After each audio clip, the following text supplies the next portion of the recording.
the MetroNews Radio Network. I'm Shauna Johnson, in for one more day for Hoppy Kercheval, and we're underway. Do not attempt to change the station. You are surrounded. We interrupt this program to bring you an emergency news bulletin. Repeat, this is an emergency bulletin. Keep your radio turned on.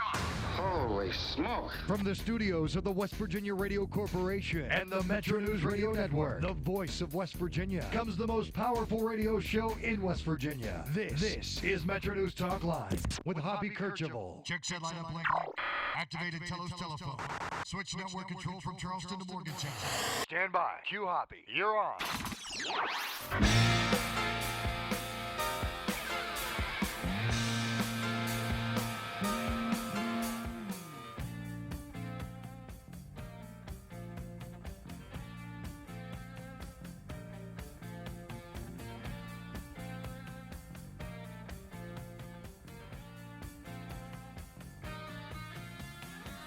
Good morning to you and welcome in. This is MetroNews Talkline, heard here on the MetroNews Radio Network on stations in and around West Virginia. Also streaming online this morning at WVMetroNews.com, WVMetroNews.com. My name's Shauna Johnson. I'm filling in for one more day today for Hoppy Kercheval, who is on vacation. Hoppy is scheduled to return to his program coming up on Monday morning. Our producer this morning, Kyle Wiggs in Morgantown. I'm happy to have you along with us on what's turning out to be a cold December morning, which has been strange for this December thus far. Coming up in the program, we will be hearing from 2nd District Congressman Alex Mooney. Just a few moments ago, the U.S. House of Representatives approved a $1.1 trillion spending bill, sending it on to the Senate. The U.S. Senate is expected to vote on that bill, which will be combined with a tax cut proposal that came out of the U.S. House on Thursday. The vote in the U.S. Senate set for this afternoon. We're scheduled to talk with Congressman Mooney later this hour about what's in that bill and what is not in that massive bill. Also, maybe you were out late last night. Maybe you were in line waiting to see Star Wars. We have some experts who are going to weigh in on the latest Star Wars movie, the first in a decade, Star Wars: The Force Awakens, coming up. It's always nice this time of year to visit with Landau Eugene Murphy Jr. We'll do that. And much, much more coming up on the program this morning at 11:30. Just a heads up, we will be doing Steam Release on this Friday. It is a tradition every Friday. The phone lines get turned over to you to vent, to talk about what you want to talk about. We'll do that in Hoppy's absence coming up later in the program. If you want to start organizing your thoughts now, the number is 1-800-765-8255, 1-800-765-TALK. Or you can always send me a tweet at ShaunaJWV, at ShaunaJWV. You can reach out to me throughout the program at that Twitter handle. Is that the right phrase? Twitter handle? Right now, I can tell you that it is snowing in parts of West Virginia. It seems like it's been a long, long time since we've seen some snow. It is happening in Tucker County this morning. Colder temperatures, much different from where we were this time last week. It's something the ski resorts in West Virginia have been waiting for. Joining us to start us off is Joe Stevens, spokesperson for the West Virginia Ski Areas Association. Good morning, Joe. Welcome to the show. Good morning, Shauna. Nice to be leading off this Friday morning. I don't know how the resorts have been doing, so I'll ask you. A week ago, we were sitting at 70-degree temperatures. I'm outside running the grill, of all things, in December, and I'm trying to imagine what the trails are like. At this point, where are West Virginia's winter resorts?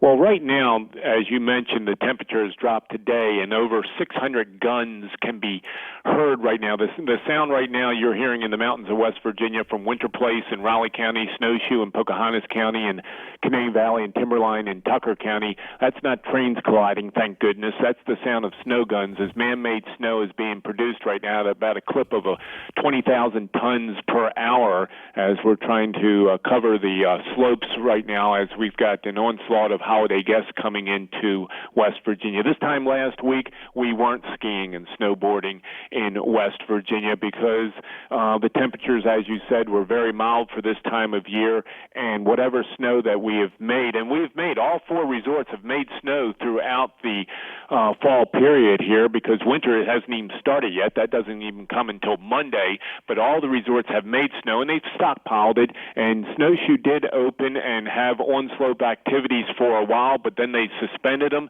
and the good news is that both Snowshoe and Canaan will be online for skiing and snowboarding tomorrow, Saturday, Timberline coming online Monday for the season, and Winter Place coming online potentially Monday, maybe Tuesday, depending on just how much snow. You were talking about the natural snowfall in Tucker County. Well, that has come south a little bit. I just got off the phone with the folks at Snowshoe. It's now snowing in Pocahontas County, heading south, and probably Winter Place in Raleigh County will be seeing some snowfall later this morning. You know, we're sitting at December 18th, Joe. This seems like one of the later openings to the season in recent memory. In recent memory, yes, it has happened before. It's not their first rodeo, as they say, when it comes to delayed openings. And what a lot of the resorts are doing, I mean, a lot of folks come in, as you well know, Shauna. Folks will be coming in from Florida, South Carolina, Georgia, heading north, getting that guaranteed white Christmas, as it may be, and they'll still get it when they get to the resorts. But it is a delayed opening. We traditionally open around the Thanksgiving holiday and start opening more trails as we get closer to the holiday period right now. In my years in the industry, I've seen us dropping the ropes on December 24th before. So it is not as late as I've seen it. It is a delayed opening, and that is causing some challenges with folks calling in about the reservations. What all the resorts are doing right now are looking ahead, and if somebody doesn't want to come right now, they're rebooking them, resetting up their visit for later in the year and that sort of thing. But all the resorts right now are just trying to plan for some fun activities, creating memories for this holiday season. Yeah, I just worry about conditions, even if the resorts do open tomorrow with Snowshoe, Canaan, and then Timberline Monday, and maybe Winter Place the next week. It's going to get warm again starting next week. It might be slushy out there with just a few trails open. Yeah, it's going to be limited terrain open. There's no two ways around that. Some of the resorts are actually trying to utilize some snowmaking on the tubing hills also with Canaan, Snowshoe, and Winter Place. But we're not going to get around the fact that the skiing and snowboarding is going to be limited, and basically it's going to be somewhat spring conditions as it may be as we start the winter. But there's going to be a lot of activities. I know Snowshoe's planning a 5K run. Snowshoe is looking at opening up their golf course, if you can imagine, the Raven at the base of the mountain there, and there's some talk about Canaan opening up their golf course in too. December? So, yes. Wow, we are in strange times. But yeah, it is a different type of beginning to the season, and it's one of those, you hate to hear the term making lemonade out of lemons, but that's what they're doing. And right now the big thing is that the temperature, I checked around all the resorts this morning, everybody has sub-freezing temperatures.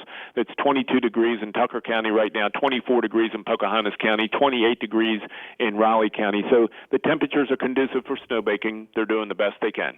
Joe Stevens, spokesperson, West Virginia Ski Areas Association. Joe, Snowshoe, Canaan opening tomorrow, Timberline on Monday. Is that what you said? And potentially Winter Place on Monday. Shauna, to take some of the guesswork out, if people are really wondering about what the conditions look like, with all the technology we have now, you can go to skisoutheast.com. Again, that's skisoutheast.com. There's cams. There's a page dedicated to all cams at all the resorts in the region, so you can go and look for yourself. Thank you, Joe Stevens, spokesperson for the West Virginia Ski Areas Association. I appreciate your time this morning, Joe. It is snowing this morning in parts of West Virginia. Thank you so much. Great news about the snowmaking and the snowing. Very good. Thank you, Joe Stevens there. I want to switch gears a little bit here. Right now in Morgantown, there's a hearing that's going on involving a petition to remove 4 Morgantown council members from office. Sunshine Wiles, news director at WAJR AM in Morgantown, also co-host of the daily talk show Morgantown AM, is at the hearing, and she joins us this morning on Talkline. Sunshine, what's happening there? Well, Shauna, I did hear you say something about strange times, and it's kind of like that here too, honestly. This is a case that dates back prior to these 4 city council members being reelected. I don't know how far back you want me to go, but we're in a break right now in court. I can tell you that. Both sides of the case have presented some motions to the 3-judge panel. They took a break. We have about 21 people in the courtroom and 3 reporters. So I know it's been something we've talked about here for a long time, but it's important. Well, it's strange because Morgantown City Council is not typically a city council that has issues. No, yeah, I don't recall rifts. Exactly. In terms of personal relationships among the council members. And what's strange about this removal petition, which came from a Morgantown resident, you can tell me if I'm wrong about that, George Papandreas, that's right, is that the petition that was submitted included signatures from 3 other council members? It did. There's 7-member council here, and that petition that he filed to request the removal, or at least request a 3-judge panel to consider the removal of these 4 council members, had to have enough signatures on that petition to get the request moving. And the 3 remaining council members signed that petition. Not necessarily saying we think there was something shady here, but in one case, Wes Nugent, councilman up here, said it's something that needs to be looked into. So can you boil down what is at the heart of this? Is it action that they took on a specific issue or more than that? A couple of different issues at hand here. Basically, all 4 council members are being accused of either violating city charter or acting in a way that they moved forward with misconduct, and in some cases really affecting the election, kind of election tampering. But this is a civil action. It dates back to the Ward and Boundaries Commission here for decades had not changed any of the boundaries in the city. About a year or more spent by the Ward and Boundaries Commission to come up with a plan to equalize each ward and boundary in terms of voters and residents. They proposed a plan that would have put 2 current council members who were running for re-election in the same ward, so they would have to run against one another. Mm-hmm. Councilwoman, Jenny Celine, said, I don't want to run against Nancy Gans. That's true, but for whatever reason, they asked for a change in those boundaries, and the 4 members who are being requested to be removed all voted for a change in those boundaries that would keep those 2 women from running against each other in the election. Okay. So it stems from that and then just progresses. Mr. Papandreas filed, he first went to the prosecuting attorney and the Secretary of State.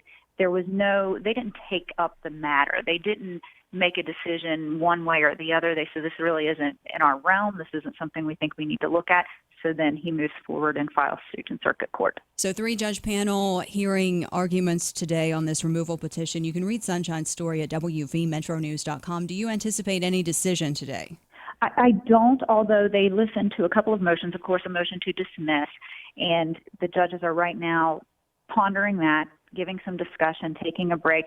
We're told that they'll be back in about 5 minutes, and earlier the 3-judge panel indicated that they will set a final hearing for January 22nd. So this isn't the end of it. I'm not exactly sure what their decision will be at this case. It makes you think they're not going to say, yes, let's dismiss it if we're going to meet again in January.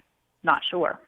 All right, well, watch for your report. Sunshine Wiles with WAJR AM following the hearing today dealing with the request for the removal of 4 Morgantown City Council members from office. Sunshine, thank you for your time. Metro News Talkline continues after this. Motto, wild and wonderful. West Virginia is the 3rd most forested state in the country for landmass and has 7 million more forested acres now than 100 years ago. The mountain state is abundantly blessed with valuable renewable forest resources, which naturally regenerate for future generations. Forestry is the basis for over 5,000 separate wood and paper products, creating millions of dollars in state revenue from business income and property taxes. A message from the West Virginia Forestry Association, WVFA.org. Hi, it's Tony Caridi with a question. What can a video do for you? Well, if you're in business or part of an organization, let me tell you what videos have done for our clients at Pikewood Creative.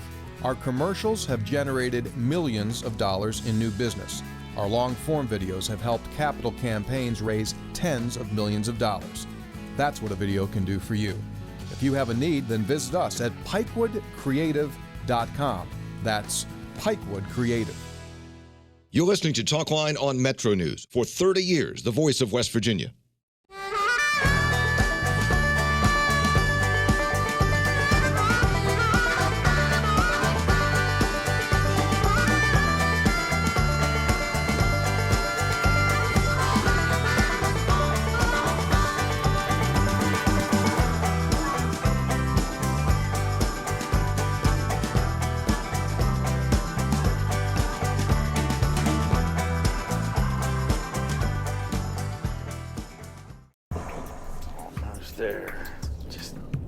more minutes.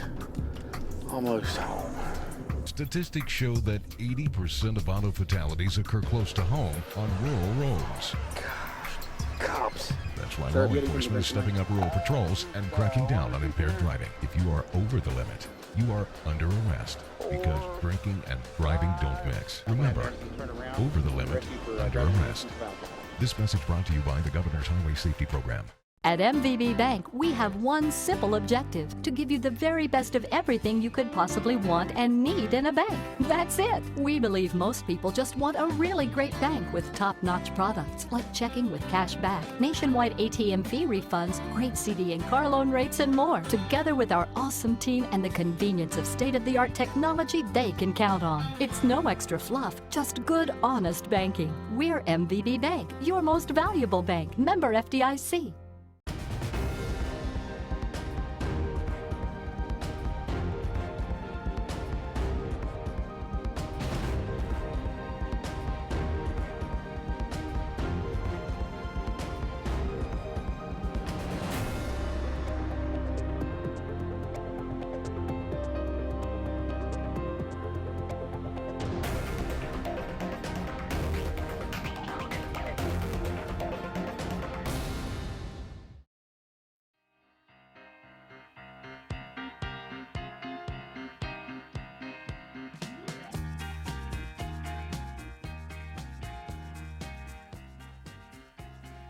Metro News Talkline continues on this Friday morning. I'm Shauna Johnson, filling in today for Hoppy Kercheval. Hoppy's on vacation. He's back on Monday morning. Our phone number, 1-800-765-8255, 1-800-765-TALK. Don't forget, Steam Release is coming up at 11:30 this morning.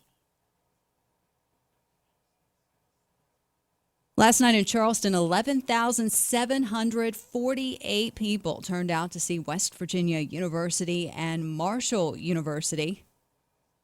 That game, it was Marshall led there for a while, and then WVU came back. The score there, 86-68. And this morning, I'm starting to see some rumblings that maybe the series is coming to an end. Steve Cotton, play-by-play announcer for Marshall University. Steve, Marshall coach Dan D'Antoni said it's a great game for the state, and I really have to agree with them. You would think so, based on the number of people who show up in Charleston. Right. And I think, number one, you have only two Division I universities in the state, and there seems to be a lot of interest in it. There aren't a whole lot of empty seats year in and year out. And so I think for promoting basketball in the state, it seems to me like it's a pretty good thing.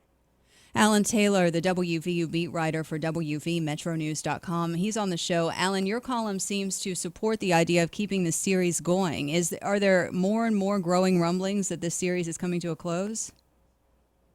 Well, after last year, when there was a kerfuffle, a war of words. Yeah, yes, exactly. You're now lifting Hobby's terms. That's good. You wondered what sort of well, let's put it this way: the conversation shifted to what is West Virginia getting out of this, and the people on that side that don't want to play the game are just I feel are being a little bit petty, but certainly for West Virginia, it's not an RPI boost. It's not a game with a national sort of spotlight. But you also have to compare it to what a typical December game is going to be, and it's much better than that. I mean, it's much better than allegedly putting 8,000 or 9,000 in the Coliseum in Morgantown when there's really 5 or 6 for, Kennesaw State or somebody like that. It's a much, much better game than what you typically play non-league in December. So if you compare it on the right metric, I think it's something that certainly needs to continue being played. And I think it's kind of quaint that one school is always trying to upset the other, and one is always sort of a little nervous about losing the game. That, to me, that gives some fabric to the rivalry. It's not Cincinnati Xavier, where both are necessarily on the same level. I think there's a nice sort of history to that, and I was really struck by D'Antoni last night talking about when he was a player and how he never got a shot at West Virginia, and the same for his brother Mike. You could kind of put yourself in their shoes and think what might have been. So I'm all in favor of that thing continuing, just because, like you said, there's at least 11,000 people in the stands and 12,000 most years. Steve, how does that compare to attendance for Marshall's games now at home? Average this year has been somewhere in the 5,500 range, if I'm not mistaken. That's not too far off. I don't have the number right in front of me. So that's something better in terms of the number of people watching the programs.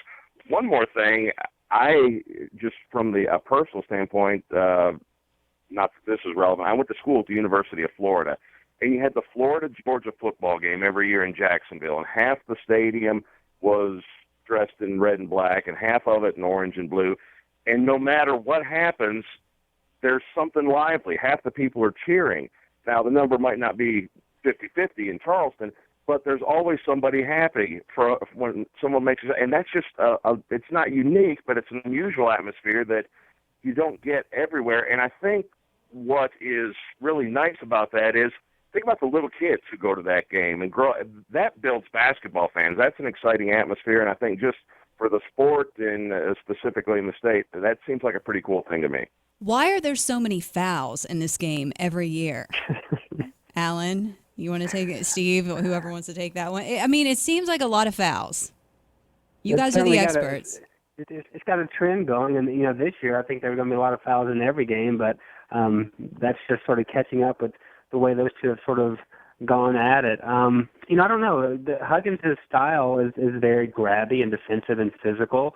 So, they tend to dirty up the game sometimes and suck other teams in. And then from a Marshall standpoint, when you're so intense and so ready to play that game, I think that can lead to more physicality. Steve, you want to weigh in on the fouls? I think after last night's game, the last 9, we're averaging right at 50 fouls a game now, and 70 free throws, 71, whatever it was attempted last night. That is one thing that does tend to suck the air out a little bit when the crowd wants to get going. So, okay, quick question. Alan, should these teams play maybe twice a year? I don't think that's reasonable. D'Antoni pitched that as a post-game thing last year where one game would be in Charleston and one would be on campus.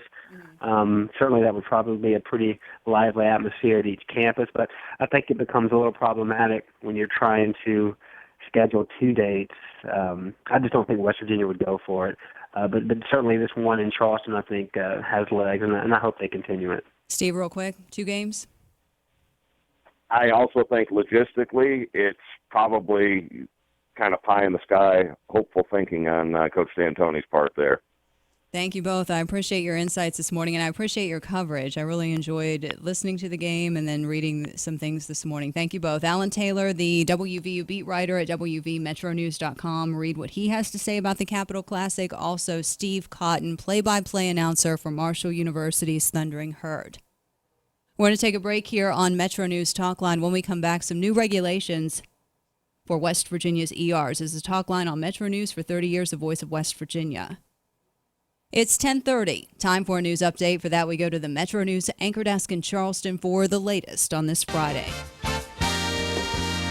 West Virginia Metro News, I'm Shauna Johnson. Approval could come today from the U.S. Senate and U.S. House on a more than $1 trillion spending plan, legislation that includes billions in tax cuts. U.S. Senator Joe Manchin is calling on his colleagues, though, to take another look. I would hope we'd all think twice before voting on this absolutely unresponsible, irresponsible piece of legislation that adds another $700 billion of debt. He is especially critical of what is not in that omnibus bill, including retirement protections for coal miners and their families. Residents in a small Boone County community are worried about water. 65 folks, many of them children with special needs and the elderly, live at Printer Camp in Boone County. And their household water for years has come from a tank on top of the mountain fed by a pump house in the community. For many years, Patriot Coal paid the power bill for the pump house, but Patriot's gone, and the power was shut off Monday. The tank was drained by Wednesday, and now resident Jenny Nelson says they don't know what to do. This is a health concern. We can't take showers. We can't flush our commode. We'll need drinking water eventually. This is something that really needs to be jump-started on. And it seems like we're not getting any help. Nelson said the water hasn't actually been treated for 20 years, since the last person who was in charge of it died. That's Chris Lawrence reporting. Some snow could fall today in parts of the Mountain State. You're listening to Metro News for 30 years, the voice of West Virginia.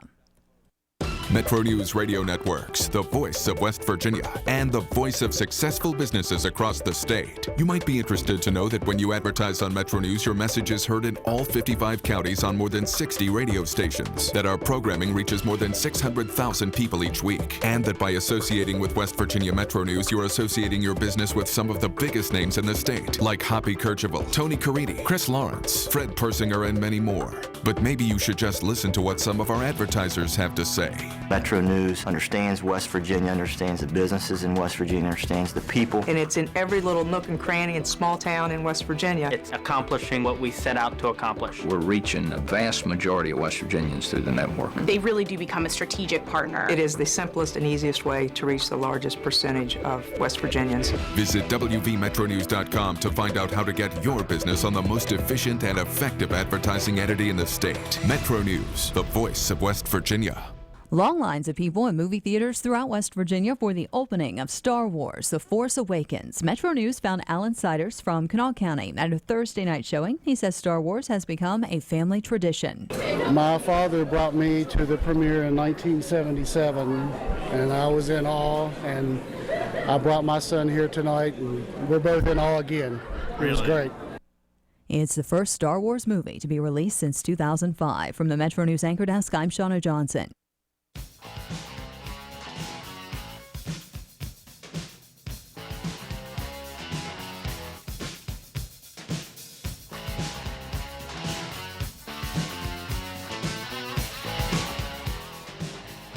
It's Friday morning, and this is Metro News Talkline here on the Metro News Radio Network. I'm Shauna Johnson, in today for Hoppy Kercheval, who returns on Monday morning from his vacation. Kyle Wiggs is our producer in Morgantown. Coming up in the show, we will talk Star Wars. We'll speak with Landau. We'll have steam release. We have much to do on this Friday morning.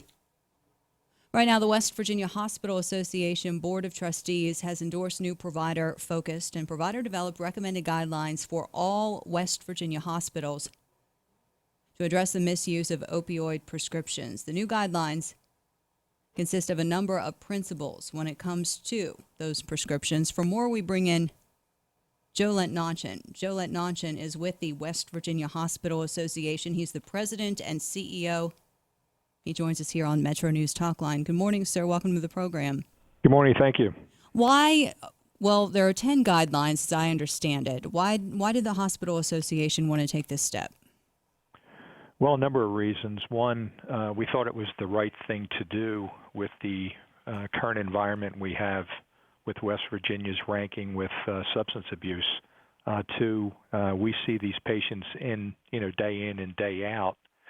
And we just thought we're the ones that see the patients. We have the ability to treat them. We want to treat them appropriately, but we also want to make sure that patients, when they seek help for pain, that they're treated the right way and they go to the right place for that care. And so we just thought it was a good proactive step to take, and it was really something that was consistent with, what's already being done with the Governor's Advisory Council on Substance Abuse. So we thought marrying those two initiatives together just made a lot of sense. So 10 principles that basically set up baseline recommendations when it comes to opioid screening, prescribing practices, and appropriate use of resources to work with patients when it comes to prescribing opioid pain medications. Joe, how much of a problem is it people going to ERs trying to get these prescriptions? Well, I mean, there's a phrase, doctor shopping, where people present themselves, and in the hospital emergency departments, number one, we're required to, but we do treat everybody that presents themselves. And we want to make sure that we treat people appropriately, but, one of the provisions that we put in here is that when a patient presents and says pain's always hard to find. Mm-hmm. We want to treat them, stabilize them, give them what they need maybe to get through the night, through the next day. But number one, we don't want the emergency department being the primary care office for pain. And number two, we want to refer those patients to a primary care physician for treatment so they can put together a treatment plan of action, and really do a further assessment of what the patient needs. So so it's not a prescription for 30 days. It's here, we'll get you to the next business day when you can see your doctor. Yeah, we're trying to deter the people thinking that they can come to emergency departments and we're just going to say, okay, take this, leave, and we'll see the next patient. We want to drill down a little bit further, give them the care they need initially, and then make sure they go to the right setting, because we're emergency departments, we're not primary care centers. We're talking with Joe Letnanchin, President and CEO of the West Virginia Hospital Association. Joe, when you sent out these guidelines, I don't know your process, but what has been the response from ERs so far? Well, the process was started by our members.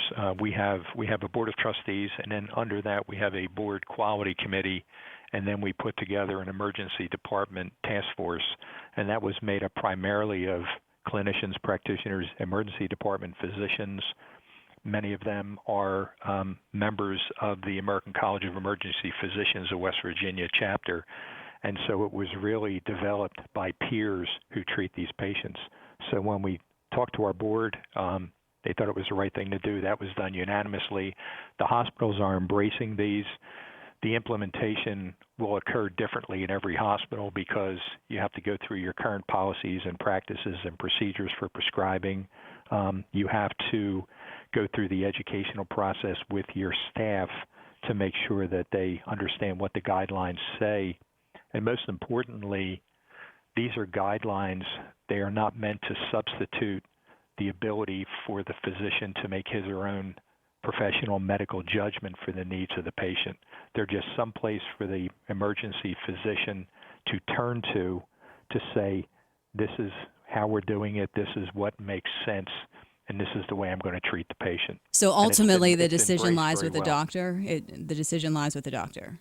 Yes. I mean, it always has and it always will. Again, these are guidelines. They're not mandates. They're not regulations.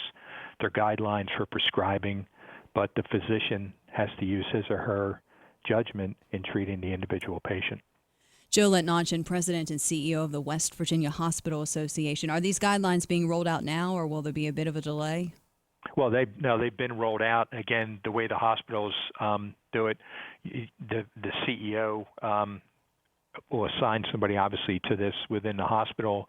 It usually goes through a medical executive committee to make sure that there's a proper implementation process within the hospital. Again, these are guidelines written on a piece of paper. There's a very methodical process that hospitals go through. Some have implemented, some are implementing, and others are in the process of discussing it to do the implementation. And I think our goal after the first year of the process is really to do some type of an assessment with the hospitals to get a sense of how their adoption of the guidelines went, and if there's any changes we need to make to them to bring this emergency department task force together, and just see if there's anything else that we could undertake to enhance this. But again, it's to really, the whole ultimate goal is to tackle the substance abuse problem in the state, and we just thought we had an important role in that, and we wanted to be proactive in doing it. Just in general, have you seen an increase in ER visits tied to pharmaceutical misuse? I wouldn't know about that. I don't have any statistics on that, Shauna. I'm just wondering on the other side of it, if that's been an increase. You know, I think people with coverage expansion that occurred, more people have now. We have maybe 170,000 people covered under Medicaid. You know, prescription use is appropriate as long as it's appropriate prescriptions for the appropriate pain or treatment in the appropriate setting. So there might be an increase because people that were covered went in, got some initial screenings for medical conditions, and there could have been an increase in prescriptions. But the ones we're talking about, the opioids and some of the other pain-related medications, again, we're just trying to make sure that there's not an increase. But with West Virginia's ranking, you know, with 100 persons, 137 prescriptions for 100 persons for opioids, and then it's 71.9 for 100 persons on benzodiazepines. we just have to reduce these rates, and we just think we can do our part to try to do that. Joe Letnanchin, President and CEO of the West Virginia Hospital Association. Thank you for your time this morning and for explaining those guidelines. We appreciate it. Okay, bye-bye. Joe Letnanchin, President and CEO of the West Virginia Hospital Association. Coming up next on Metro News Talkline, we're scheduled to go to Capitol Hill and talk a little bit about the $1.1 trillion spending plan the U.S. House has approved this morning and sent on to the U.S. Senate. We'll do that next when Metro News Talkline continues. Every minute of every day, West Virginia's hospitals are working for you and working for West Virginia. With more than 43,000 healthcare professionals, West Virginia's hospitals are dedicated to serving the needs of their communities, even beyond traditional healthcare. I am Joe Letnanchin with the West Virginia Hospital Association, and we are proud to celebrate our compassionate caregivers and their commitment to improving the health of all West Virginians. A message from the West Virginia Hospital Association, online at wvha.org. Changing lives by preventing harm and providing hope and healing to hurting children and families. Burlington United Methodist Family Services has led the way in West Virginia for over 100 years, preventing harm by helping place endangered children in safe, caring foster homes, providing hope by counseling birth parents in their choice to parent or make an adoption plan, and helping adopted parents in their quest for a child. Go to bumfs.org to see how Burlington United Methodist Family Services is truly changing lives. This is Talkline on Metro News. For 30 years, the voice of West Virginia. We used to think all lung cancer was the same.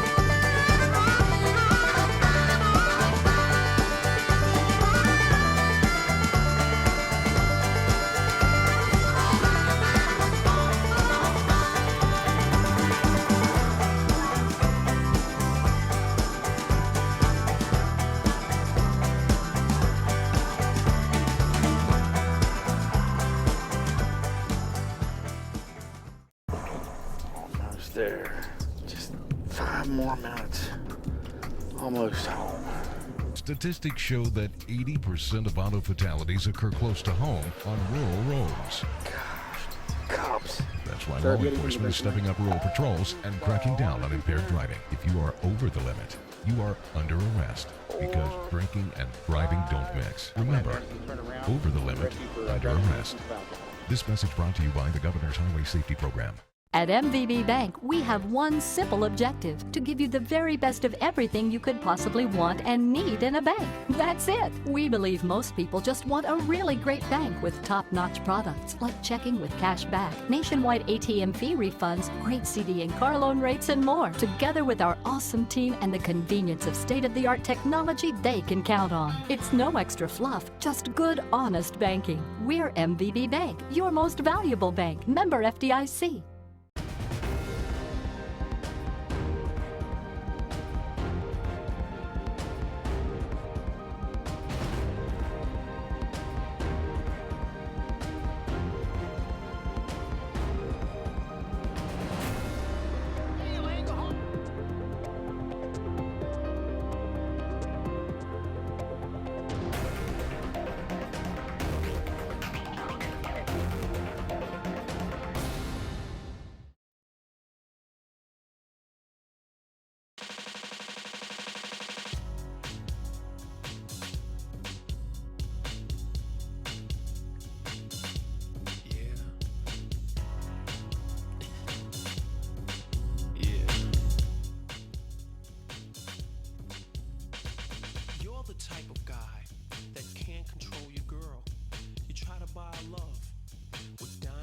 Metro News Talkline continues on this Friday morning. I'm Shauna Johnson, filling in today for Hoppy Kercheval. Hoppy's on vacation. He returns on Monday morning. Our phone number, 1-800-765-8255, 1-800-765-TALK. We're focusing right now on what the U.S. House has done this morning. The House in the past... Well, it was last hour, the U.S. House approved the $1.1 trillion spending bill. It was an overwhelming vote, 316 to 113, wrapping up much of the legislative work before lawmakers head home for the holidays. This measure, in general, will keep the federal government funded through September of 2016. It will go to the Senate, where it's going to be combined with a $650 billion tax cut measure that came out of the U.S. House on Thursday. And the two measures put together are expected to be approved by the U.S. Senate later today. 2nd District Congressman Alex Mooney voted for the tax cut measure on Thursday. He joins us this morning on Metro News Talkline. Congressman, where'd you come down this morning on the spending bill approval? I did not vote for the $1.1 trillion spending bill that was released 2 days ago. Really? Why? Well, I think that Congress needs to assert our power of the purse, starting with the coal industry, which is obviously very important in West Virginia. I advocated for defunding Obama's war on coal through water regulations and mining regulations. I have a bill in particular that would help coal mining. Obama, for the first time, wants to regulate puddles of water and trickles of water inside of mountains. And I think that's overreaching the executive authority, and it's destroying coal mining and coal mining jobs. And I had a bill, and I'd offered a amendment to this spending bill to simply restrict the Department of Interior and prevent them from doing that, which Congress has the right to do. The U.S. House of Representatives has the power of the purse, and I promised, as I sought this office for a year and a half, that I would use the power of the purse to provide a much-needed check and balance against President Obama. This bill, in my view, does not do that, and that's why I did not vote for it. How much pressure was there on you as a Republican to get in line and vote with the bloc? You know, that's a good question. I looked at the vote results. We just voted. We voted about 15 minutes ago. I just came off the House floor, and 96 Republicans voted against the bill. Almost every Democrat voted for the bill. Maybe just a handful voted against the bill. I saw Nancy Pelosi talking about what a great bill it was and how it helps, fund the president's priorities. So, there's differences of opinions as far as tactics go, and I'm not going to impugn the motives of anybody. But for me, and for the way I looked at it, I just don't think Congress is asserting the power of the purse. Really, I think it comes down to a battle between the president and Congress in general. Regardless of political parties, I think the Congress has the right to provide a much-needed check and balance against an out-of-control executive. President Obama is not king or dictator. He can't just make laws. And Congress, through the appropriations process, can rein that in when he oversteps his bounds, which he's done in so many ways, whether it was the immigration issue. There's a fiduciary rule that makes it harder for investments and planners. Almost every business I tour in West Virginia gives me an example of how a rule coming out of this administration is harming their business. And they ask me for help. And this bill, in my view, does not do that. Do you think a lot was given up because the repeal of the ban on oil exports was in there? Did that maybe get all of the attention when there were some other measures that were left out at the expense of that? That is one victory. I mean, I do support the ability for oil and gas to be exported, to repeal that ban and allow the free market to reign there. That was a win, and that was apparently, that was something good. But even that can be done by a separate bill. It doesn't have to be done in an omnibus package like this. Essentially what's happening is, so your listeners can understand, it's a convoluted process. We're supposed to pass 12 separate appropriations bills. With proper oversight, we have members of the West Virginia delegation on committees to oversee how taxpayer money is spent. Instead of doing all 12 separate appropriations bills one at a time, we put them all together in one big $1.1 trillion spending bill, which we voted on today. And it's really hard to go into those bills and offer amendments to make things better. So things from the EPA power plant rule, we don't prevent the president from moving forward with his essentially take over the electricity system. We had several pro-life riders. I'm very strongly pro-life, and I think protecting the unborn is important. But Planned Parenthood gets fully funded in this bill, and we didn't get anything for the pro-life movement. There was a rule on fiduciary where we want to prohibit the Department of Labor from implementing new standards on investment advice, which is really hurting investors and their business. And the list goes on. And these should be done by the regular process. This bill was negotiated, given to us Wednesday, and we vote on it Friday. A 2,000-page bill. It was negotiated without input from anyone other than the top leaders down here. It was done in secret, and this isn't how it's supposed to happen. Well, House Speaker Paul Ryan, we're already talking about next year, and there is, I think, pretty adamant support from our new Speaker, Paul Ryan, to do a better process next year. Have all 12 bills properly vetted and passed as separate appropriations bills. Because he said he was given this system and he had to move forward with it. I think that was his argument. Essentially, yeah. Remember, the former Speaker, John Boehner, started off every conversation that's saying, as long as he's Speaker, under no circumstances will any part of government shut down for any period of time. Well, as soon as Harry Reid heard that in the U.S. Senate, they just filibustered all the bills to cause a government shutdown, knowing that Boehner would essentially do what they wanted, and that's what ended up happening. So Paul Ryan does not say that. I've heard him speak several times now, and he has not said that. He has said we're going to pass these bills one at a time. Look, we get the process. They've got to go to the president. President Obama can choose to sign or veto bills. The president has that power. But when I come back and I face the voters in West Virginia who are upset at a lot of things happening and they don't see Congress fighting for them, we need to get those bills to Obama's desk. He can sign them or he can veto them. If he vetoes a bill, say to defund the EPA and protect coal, then we can attempt to override the veto. It would be great to override a presidential veto and actually make the president irrelevant on an issue because he's overstepping his bounds in so many ways. Or perhaps we cannot override the veto. And at least that way the people of this country will see, where the battle is. Why did you vote for the $650 billion tax cut measure? Well, that bill provides a whole lot of tax relief that are needed for businesses, tax deductions for expenses for equipment, and all sorts of things that are important to businesses throughout West Virginia, and things that have existed for years. And a lot of those things we'd like to make permanent so we don't have to renew them year after year, because they are generally renewed every year. Mm-hmm. But it's important for bringing jobs and supporting the business climate that existing tax deductions that have been around for a long time are continued. I mean, people are going to start filing taxes, here soon, and we need some certainty in continuing the tax code. But it's not just that. I mean, there's a whole list of things in that bill too. Just as as normal people, it's so difficult to keep up with all of it. That thing's massive as well. I'm sorry, say that again. I'm just saying that tax cut measure, that's massive, and then the Senate's going to vote on both things together. Right. Well, the tax deduction one wasn't as controversial because a lot of those tax cuts have been supported in previous years and are tax deductions, and they've existed for a long time. And folks would ask about that. I actually saw a CPA a couple days ago, and he was asking about these tax extenders that people are counting on. So but you're still right. We should do it. We should do it, I believe, permanently. We shouldn't have to do it the last minute every year. We shouldn't put them all into one. We should do it separately.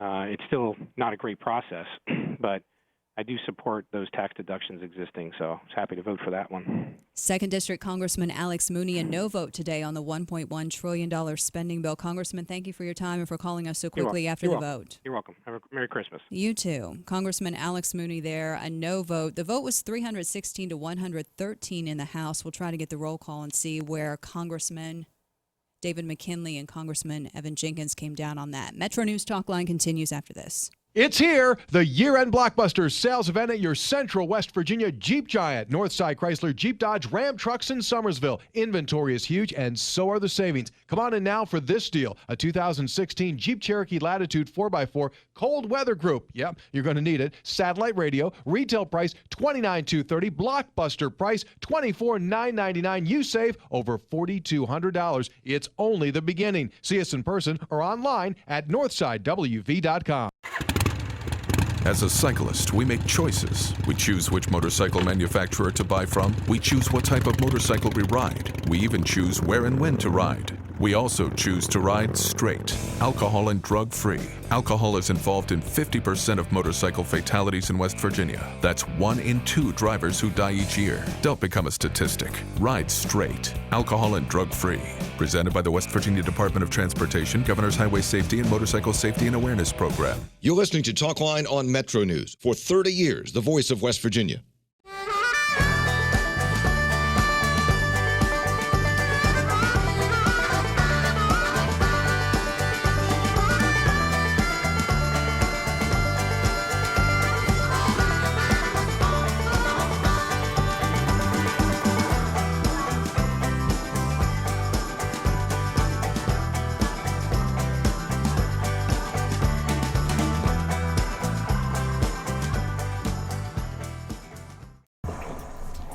There. Just 5 more minutes. Almost home.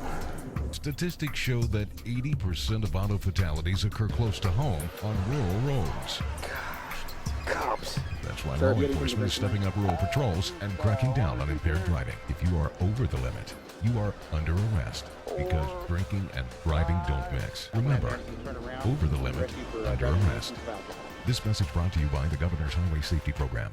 At MVB Bank, we have one simple objective: to give you the very best of everything you could possibly want and need in a bank. That's it. We believe most people just want a really great bank with top-notch products like checking with cash back, nationwide ATM fee refunds, great CD and car loan rates, and more. Together with our awesome team and the convenience of state-of-the-art technology they can count on. It's no extra fluff, just good, honest banking. We're MVB Bank, your most valuable bank. Member FDIC.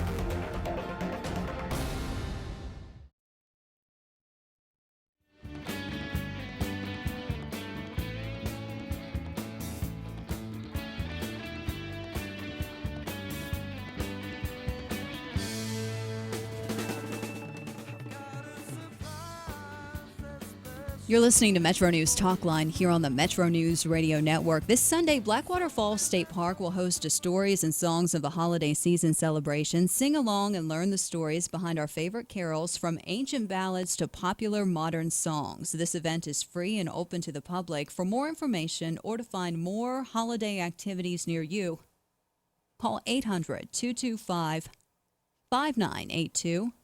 or visit go2wv.com, go2wv.com. My name is Shauna Johnson. I'm filling in today for Hoppy Kercheval here on Metro News Talkline. I do have the roll call vote from the U.S. House of Representatives earlier this morning on the $1.1 trillion spending bill. As you heard, 2nd District Congressman Alex Mooney say he was a no vote on that bill. Also a no vote, 1st District Congressman David McKinley. He indicated he may oppose the bill earlier this week here on the program. Again, Mooney, McKinley, no votes. 3rd District Congressman Evan Jenkins was a yes vote. A yes vote on the spending bill from 3rd District Congressman Evan Jenkins. The vote in the U.S. House, 316 to 113. That spending bill is going to be combined with the $650 billion tax cut measure that came out of the U.S. House on Thursday. It'll go to the U.S. Senate for a vote possibly as soon as this afternoon. U.S. Senator Joe Manchin took to the Senate floor on Thursday to criticize the tax cut proposal. So we'll see what he does with it this afternoon, and also what U.S. Senator Shelley Moore Capito does as well. Coming up next hour, Star Wars, Landau Eugene Murphy Jr., and then it's your turn with Steam Release. Here on Metro News Talkline, it is Friday. Whether Hoppy's here or not, we're going to do Steam Release. We'll take a quick break, come back, and continue with the show. I'm Shauna Johnson, and this is Talkline on Metro News for 30 years, the voice of West Virginia.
Hour number 2 of Metro News Talkline on this Friday morning. I'm Shauna Johnson, filling in today for Hoppy Kercheval. Hoppy makes his triumphant return to his program coming up on Monday morning after a pre-Christmas vacation. We will all be glad to have him back. Thanks to my producers today, Garrett Cullen in Morgantown, also Kyle Wiggs. Joe Nelson is standing by to take your calls at 1-800-765-8255, 1-800-765-TALK. We'll visit with Landau Eugene Murphy Jr. coming up later this hour ahead of his last round of holiday shows, and those shows are in West Virginia. We'll talk with Landau coming up in just a few moments. And at the bottom of the hour, I will be turning the phone lines over to you for Steam Release, your chance to vent, to talk about what you want to talk about, to get something off your chest before we go into this last weekend before Christmas. As you know, venting is good for the skin. So we provide that opportunity to you here at Metro News Talkline with Steam Release every Friday at 11:33, whether Hoppy is here or not.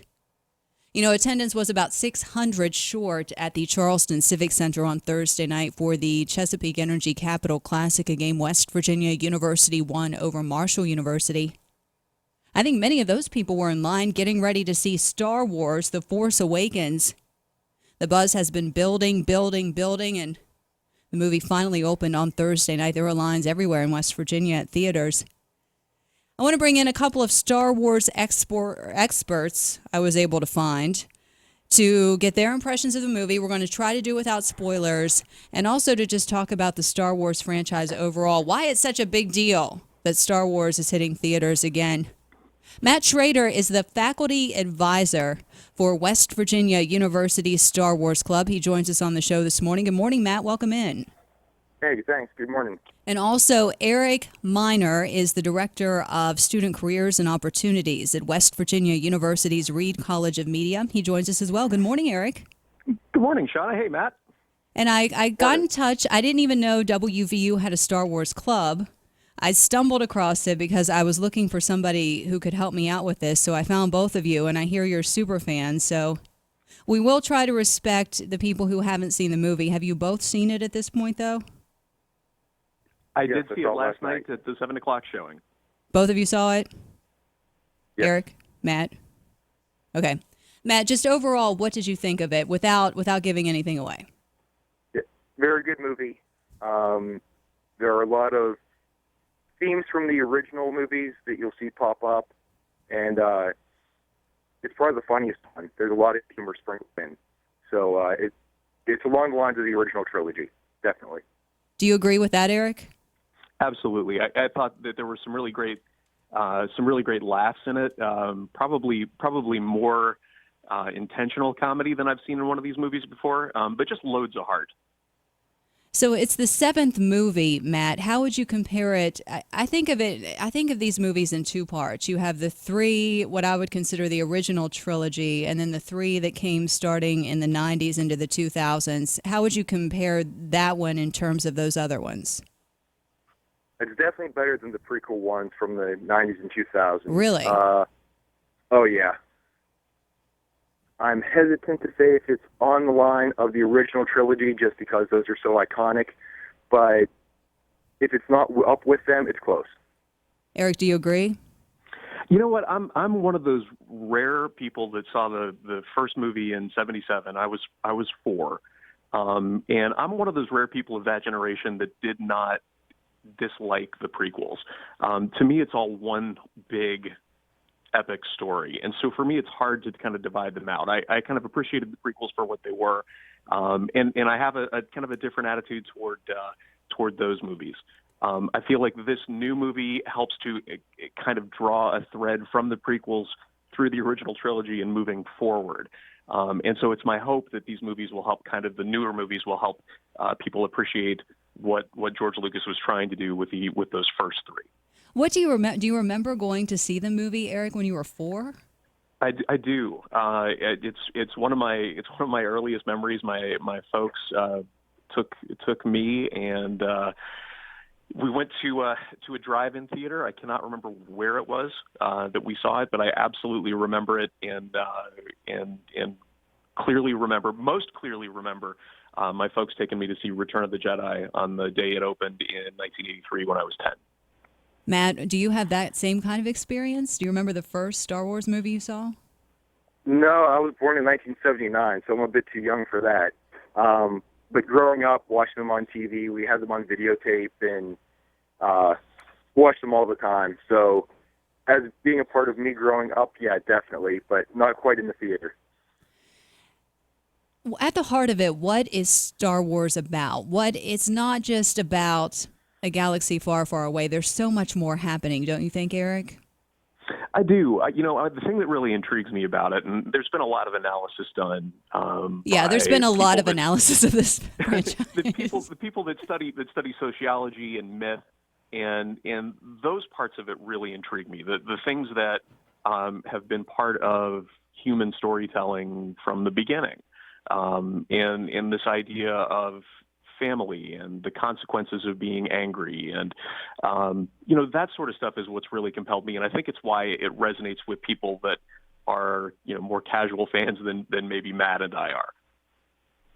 Matt, what do you think? If someone said to you, and I'm going to say it to you right now, at the heart of it, what is Star Wars about? Go.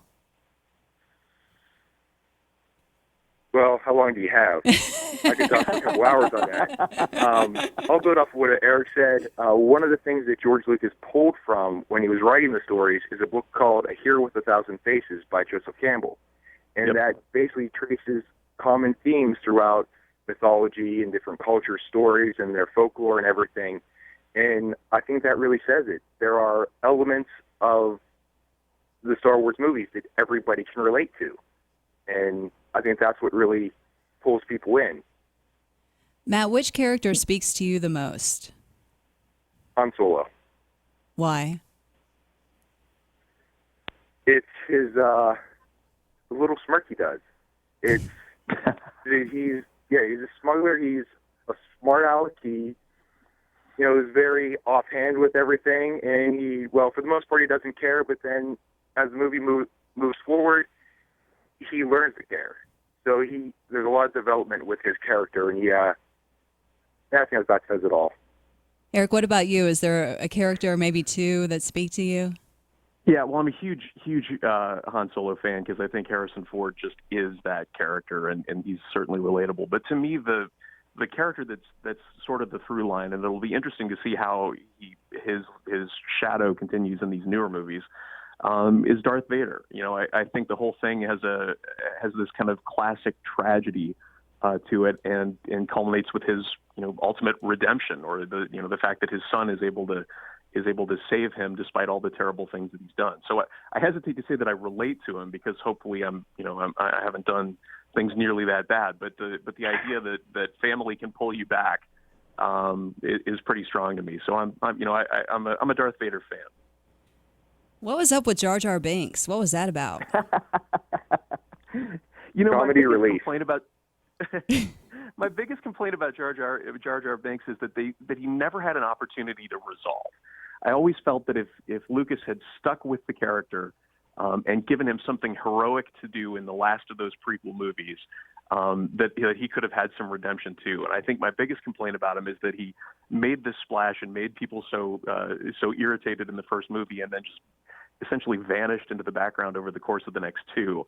And I always wanted to see him do something relevant to kind of give his character a place. So again, I'm a prequel apologist, and I don't have as big a problem with Jar Jar Binks as a character, but I felt like he didn't get a complete story arc, and I would have liked to have seen that. That's a nice way of putting it. He did not get a complete story arc. Very nice. How worried were you, Eric, when J.J. Abrams took over, or were you excited to hear he was going to direct this new one? As soon as I heard there were going to be new movies, it was the first name I thought of. Before I moved to Morgantown a couple of years ago, my family and I lived up in Weirton, and Abrams was completing work on Super 8, which was largely shot in and around Weirton. And when that movie came out, I saw that this was a guy who really understood kind of what it was like to be a kid in the 70s, and was able to tell a story that had some science fiction elements, but also had dealt with friendship and adventure fathers and sons and redemption and all of that stuff. And I thought, man, this feels like a Star Wars movie. He really ought to be the one to do it. So I had really no trepidation going in. I knew it was going to be a great story, and I think he nailed it. Matt, what about you? Yeah, I was optimistic. He has a good reputation for other movies he's done, so I figured he would do a decent job. And then with Disney backing it, there's very little that Disney does bad. So, and I think, well, going back to the trilogies, I agree with Eric that they do serve a purpose. And I think the big problem with that was that there was too much just CGI stuff, and it looked like it was CGI. In the new one, you still see some of that, but he made it more realistic, or it's more real. There are actual props. There's actual places. So knowing that, I was looking forward to it, and it paid off. Yeah, it's good. Matt, I saw a picture of you on Twitter in a stormtrooper outfit. That was pretty impressive. Thank you. Yes, I have, that was a biker scout. I also have actually, it might have been an actual stormtrooper too. I have two of them, and they are movie accurate, yes. So how long does the franchise go, Matt? I know there are a couple more movies coming, but I mean, it seems like such a tradition for people dating back to the 1970s. We went out and talked to some moviegoers last night. You know, they're bringing their kids now. I mean, this could continually keep going, or do you think it needs to end at some point? Matt? Well, the popularity, I think, will keep going. Mm-hmm. Just with any great movie or great movie franchise, it's timeless. So why shouldn't it just keep being passed on? In terms of how long the new movies keep getting made, as long as they have good stories, why not? What do you think, Eric? There's tons of books out there that go even further and further into the universe of Star Wars, so hey, I won't complain. Eric, what about you? Yeah, somebody sent me an article last week that said if this movie is successful, the people reading this article won't live to see the last Star Wars movie. And they asked how I felt about that. Was it, kind of grim? And I thought, no, I mean, I love the idea that my, great grandkids could potentially be seeing, these stories and think, yeah, you would have really liked this one. I think from a business standpoint, Disney is going to do it until the franchise is no longer profitable. I hope that it is something that is driven first and foremost by story, and that's what draws me to it is this mythic quality of the story, and I hope that art will ultimately win the day. I think there's a ton of unexplored history. This movie set up so many kind of unanswered questions that require speculation, which will drive fan curiosity, and those will be resolved in any of the multimedia platforms that they tell the story across: the comic books, the video games, the novels, name it. And so, I think it just goes on until who knows. Eric Miner, Director of Student Careers and Opportunities at West Virginia University's Reed College of Media. Matt Schrader, the Faculty Advisor for West Virginia University's Star Wars Club. They both like the movie. Thumbs up from both of them. Thank you both for your time this morning. Absolutely. No Thank you, Sean and Matt. May the force be with you. Same to you. Eric and Matt, thank you both. We'll take a break here on Metro News Talkline. When we come back, Landau joins us after this. 'Tis the season to start saving. At MVB Bank, it's easy with our new 12-month CD. Start earning 1.15% annual percentage yield with a minimum deposit of just $1,000. To start your CD savings today, visit our jolly team at any MVB location or call us at 844-MVB-BANK. It's sure to keep you off the naughty list next year. MVB Bank, your financial life made easy. Member FDIC. Would you go to a dentist for joint replacement surgery? No. Would you go to the barbershop to get your prescription filled? Goodness, no. Would you ask your preacher for advice on how to fix your toilet? Of course not. Then why would you trust some guy down the street who gives you the cheapest bid to remodel, repair, or even build your home? You need a licensed professional contractor who knows what they're doing. It's your home. You have to live there. Why settle for anything less than the best? Your dreams built by the best. Contact the Home Builders Association of West Virginia for a list of professionals in your area. Go to hbawv.org today. This message brought to you by our marketing partners, Lowe's of North Central West Virginia, Brick Street, 84 Lumber, Federal Home Loan Bank of Pittsburgh, ProBuild, SJ Neathawk, Valcon, Windcor, and West Virginia Housing Development Fund. Your dreams built by the best. The Home Builders Association of West Virginia. Go to hbawv.org today. This is Talkline on MetroNews. For 30 years, the voice of West Virginia. This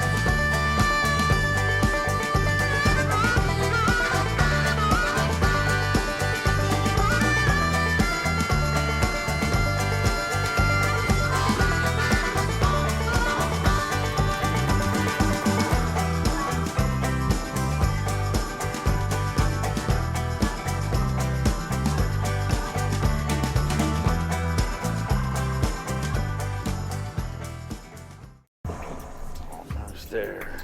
Just 5 more minutes. Almost home. Statistics show that 80% of auto fatalities occur close to home on rural roads.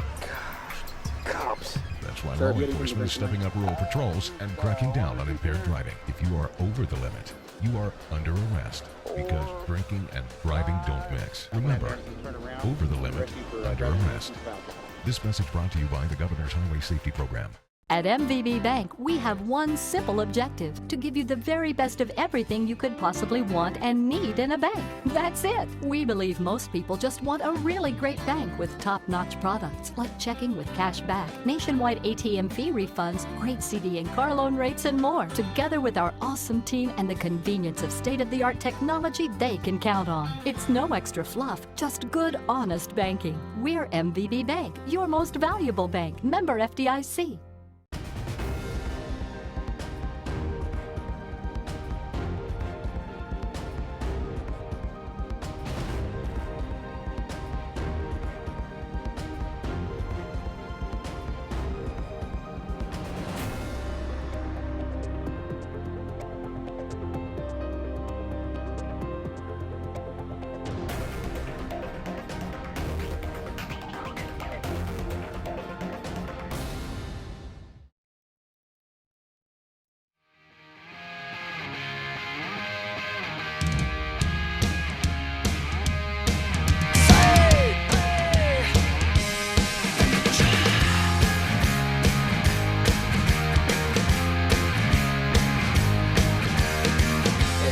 Metro News Talkline continues on this Friday morning. I'm Shauna Johnson, filling in today for Hoppy Kercheval. We are just a few minutes away from steam release on this Friday, but first, Landau Eugene Murphy Jr. is wrapping up his 2015 Home for the Holidays tour with concerts deep in the heart of West Virginia's coal fields. Concerts planned for tonight at the Larry Joe Harless Community Center in Gilbert and tomorrow night at the Madison Civic Center.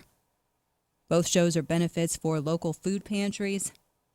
Fans are encouraged to bring a non-perishable food donation to both shows to benefit local food pantries, including backpack programs to feed low-income students. Landau joins us this morning here on Metro News Talkline. Good morning, sir. Welcome to the show. Hey, thank you. Good morning. Good morning. Why are you coming home for this Christmas tour? You hadn't originally planned to be here, if I'm right about that. Correct. But we just heard about how bad things were around the Coalfield area, so we just trying to do our part. So what can people expect to hear from you tonight? Some of the great American songbook, a lot of great Christmas songs from my Christmas Made for Two Christmas album. And also we have a special guest, Mr. Glenn Leonard, former lead singer of The Temptations, Cody Wickline from The Voice, and Seth Bunting from here around Logan, where I'm from. So it's going to be fantastic. So it's Landau and Friends. Yes. What do you like singing the Christmas songs, or do you get tired of it? Oh no, you never get tired of Christmas songs. I mean, that's where I was raised. I heard Bing Crosby like every Christmas. That's when you knew it was Christmas, once you started hearing all the commercials for the Christmas sets that you could buy off television. But you heard Bing Crosby all the time, you know, and then you watched Frosty the Snowman, all of those good Christmas, The Christmas Story, all of those great movies. So I love singing the Christmas songs. It never gets old. Is there one Christmas song you really don't want to sing and avoid at all costs? Not really. No. You'll sing anything? Just about. If I know it, I'm singing it. We're talking if I with don't know it, I can't sing. We're talking with Landau Eugene Murphy Jr. You were helping celebrate Frank Sinatra's 100th birthday recently. That was in Maryland. Was that last weekend? Yes, and it was great. We had a wonderful time, and we pulled it off really good. What did you end up singing there? The Great American Songbook. We also sung some of the Christmas songs off of my CD, off my album. But it was the Great American Songbook, and it was all just basically wrapped around Frank Sinatra with all the history, commentary right before each song. What did it mean to you to be there? It would seem just like an amazing experience to be able to have the influences you've had and then to be in that place helping mark a milestone for a legend. That's a dream come true. As an entertainer, that's one of my biggest goals is to be a part of that thing and then, embrace it and pass it on to the next generation. So I feel great about, being a part of that. One of my biggest dreams was to sing for the Sinatra family, and I actually got a chance to do that in California at the Grove. And Tina Sinatra kissed me on my right cheek. And that's it. Yeah, that's it. You've done everything you wanted to do now. Yeah. It was nice, man. And I really appreciate it. And now that I look around and I'm doing things like that for Frank Sinatra, which is one of my biggest heroes, I can't describe the words how great that. What's ahead for you in the new year, Landau? What's new for me in the new year? Yeah. Just to continue to grow in this industry. Try to continue to grow, spiritually, and basically just keep going with my team and putting on wonderful shows for all the fans of the Great American Songbook. Also do some originals. I plan on doing original things, and then just basically looking back and helping all the people that I know that should be there also. So, and that's it for me. And right now we're going into a great year. 2016 is looking very good for us, so we're all very happy over here at Team Landau. Well, you have a Merry Christmas and a very Happy New Year. Thanks for your time this morning. Hey, thank you too. Merry Christmas. Happy holidays, everybody. Landau Eugene Murphy Jr. there. Concerts tonight at the Larry Joe Harless Community Center, that's in Gilbert, and then tomorrow night at the Madison Civic Center. And both shows are going to benefit local food pantries. So if you're going, you're asked to bring a non-perishable food donation. Every fan who brings a food donation will have the chance after the show to meet Landau and also all of the special guests. So 2 more shows on Landau's Home for the Holidays tour. It's time for the bottom of the hour break. When we come back, we are going to do Steam Release on this Friday. If you want to get in line, the number 1-800-765-8255. 1-800-765-TALK. This is Talkline on Metro News. For 30 years, the voice of West Virginia. It's 11:30. And time for a news update. For that, we go to the Metro News anchor desk in Charleston for the latest on this Friday. West Virginia Metro News. I'm Jeff Jenkins. U.S. Senator Joe Manchin says Congress has it backwards when it comes to tackling important issues like spending and tax cuts. Instead of working throughout the year in a bipartisan way, we continue to govern by crisis, one after another. We kick the can down the road all year and then add in more than $500 billion in gifts to our special interest friends.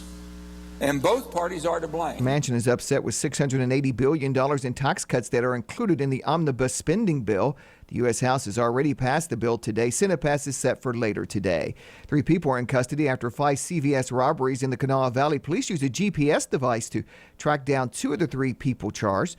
Charleston Chief of Detectives Lieutenant Steve Cooper says the investigation has included teamwork. Over the last several days, the Charleston Police Department Detective Bureau and the Kanawha Bureau of Investigation have worked around the clock together. the teamwork was excellent, and it's yielded good results in that we've solved this case. One of those arrested had been out on parole after robberies in Logan and Mingo counties. There will be more Star Wars fans crowding theaters in West Virginia tonight with a wider release of what's expected to be a very popular film. Logan County resident Cross Horton had a ticket for a showing in South Charleston last night. He thinks there will be more Star Wars movies. It was great. I figure they'll go to 10 and stop off. The movie expected to break some opening weekend records. You're listening to Metro News. For 30 years, the voice of West Virginia. I'm Chris Lawrence, and I love it when you send me pics of the game and fish you've bagged. I show them off at the outdoors page of WVMetroNews.com in the Ram Trucks Trophy Room. But now we've stepped it up a notch. Each month from now through January, we'll have a random drawing of those who send us a picture for really cool prizes. See how to enter and submit your trophy pics at the outdoors page of WVMetroNews.com. Make it a tasteful photo, and if it's a trophy to you, it's a trophy to us. The Ram Trophy Room at the outdoors page of WVMetroNews.com. Here is a wintertime safe driving message from the West Virginia Department of Transportation. Where there's ice and snow, take it slow. Driving on snow-covered roadways require more attention and less speed. Also, watch for black ice on bridges, ramps, and in shady spots. Especially be cautious around snowplows. The best thing you can do to drive safely this winter is to slow down. Where there's ice and snow, take it slow. This winter safety driving message from the West Virginia Department of Transportation, Division of Highways, and the Safety Management Task Force, saving one life at a time. The company that now controls 2 production units at the DuPont Chemical Plant in Kanawha County is seeking a loan from the State Economic Development Authority. The authority voted Thursday to give preliminary approval to Optima Chemical for $2.25 million. The loan will be used as part of a $10 million investment into the Bell facility. Brick Street giving a total of $1.7 million to Marshall University and Bridge Valley Community and Technical College. That money will be used for scholarships for kids of parents who have disabilities. From the Metro News Anchor Desk, I'm Jeff Jenkins.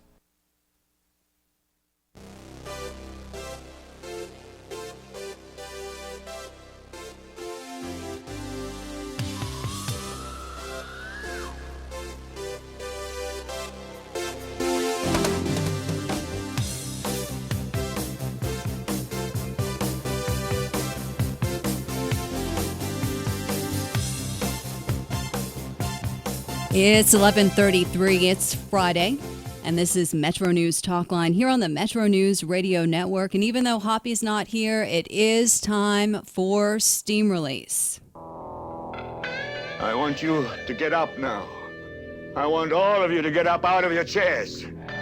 I want you to get up right now and go to the window, open it, and stick your head out and yell, "I'm as mad as hell, and I'm not going to take this anymore!"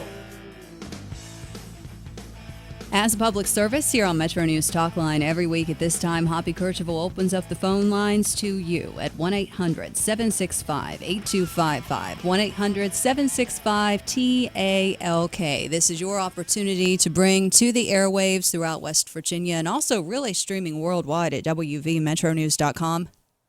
Bring to the airwaves your concerns, your vents, what you need to get off your chest on this December Friday. Again, the number 1-800-765-8255, 1-800-765-TALK. You can also tweet STEAM at ShaunaJWV, at ShaunaJWV. I just ask that you be respectful of broadcasting requirements, not get me in trouble with the bosses, and we'll have some fun over the next 25 minutes. Up first on Steam Release on this Friday morning is Bob. Bob, welcome to the show. The floor is yours. Go ahead. Good morning, Shauna. Thank you. I have a question.